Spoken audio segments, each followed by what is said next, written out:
Good afternoon. In 2006, the news broke out that the CCP operates a state-sanctioned practice of live forced organ harvesting.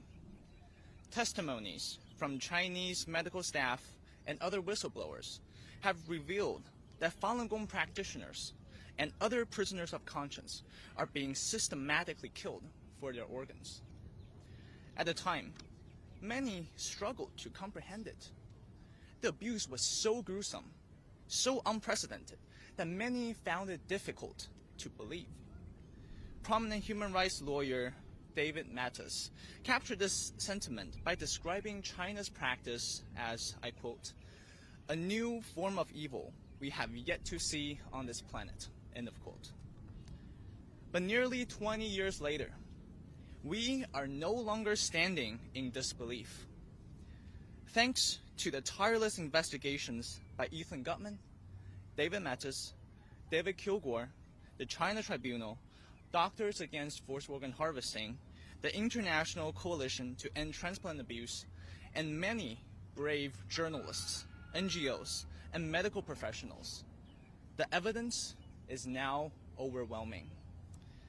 And thanks to Representative Chris Smith, who has stood with us from the very beginning, we now see the fruits of his unwavering leadership.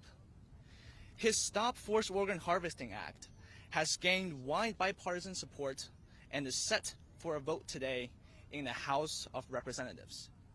We have truly come a long way. However, there is still much to be done. The Chinese Communist Party remains one of the most serious threats to human rights and freedom. Since 1999, millions of Falun Gong practitioners have been brutally persecuted, detained, imprisoned, and tortured for simply upholding their faith of truthfulness, compassion, and tolerance. Simultaneously, China's transplant industry has exploded in size, growing at a pace that defies any ethical explanation.